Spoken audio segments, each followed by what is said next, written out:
Un jour, l'ours et le loup se promenaient dans le bois. L'ours entendit le chant d'un oiseau. « Frère loup, demanda-t-il, quel est ce beau chanteur ?»« C'est le roi des oiseaux, répondit le loup. Il faut le saluer. » C'était en effet le roitelet. « S'il en est ainsi, dit l'ours, sa majesté doit avoir un palais. Fais-le-moi voir. »« Cela n'est pas si facile que tu penses, répliqua le loup. Il faut attendre que la reine soit rentrée. » La reine arriva sur ces entrefaites. Elle et le roi tenaient dans leur bec des vermisseaux pour nourrir leurs petits. L'ours les aurait volontiers suivis, mais le loup le retint par la manche en disant « Non, attendons qu'il soit ressorti. » Ils remarquèrent seulement l'endroit où se trouvait le nid et passèrent leur chemin.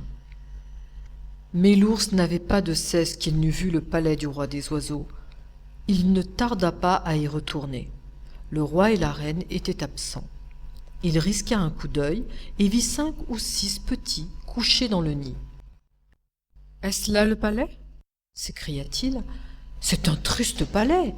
Et pour vous, vous n'êtes pas des fils de rois, mais d'ignobles petites créatures. » Les petits roitelets furent très courroucés en entendant cela, et ils crièrent de leur côté. « Non, ours, nous ne sommes pas ce que tu dis.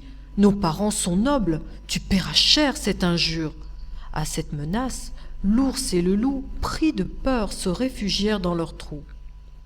Mais les petits roitelets continuaient à crier et à faire du bruit. Ils dirent à leurs parents qui leur rapportaient à manger « L'ours est venu nous insulter.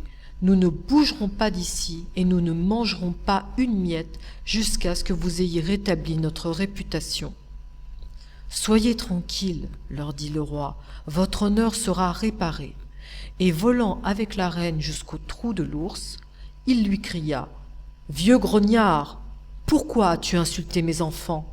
Il t'en cuira, car nous allons te faire une guerre à mort. » La guerre était déclarée. L'ours appela à son secours l'armée des quadrupèdes, le bœuf, la vache, l'âne, le cerf, le chevreuil et tous leurs pareils.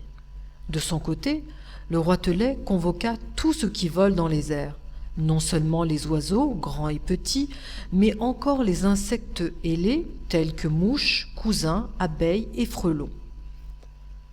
Comme le jour de la bataille approchait, le roitelet envoya des espions pour savoir quel était le général de l'armée ennemie.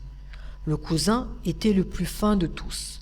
Il vola dans le bois à l'endroit où l'ennemi se rassemblait et se cacha sous une feuille d'un arbre auprès duquel on délibérait.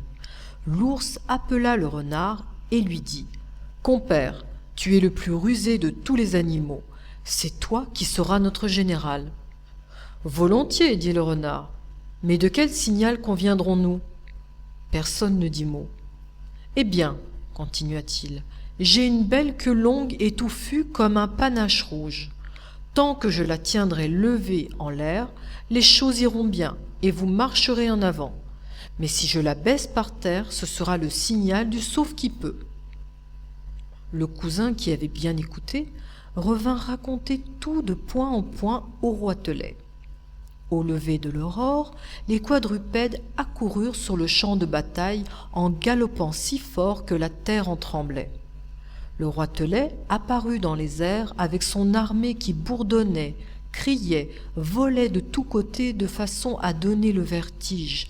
On s'attaqua avec fureur, mais le roitelet dépêcha le frelon avec ordre de se planter sous la queue du renard et de le piquer de toutes ses forces. Au premier coup d'aiguillon, le renard ne put s'empêcher de faire un bond, mais en tenant toujours sa queue en l'air.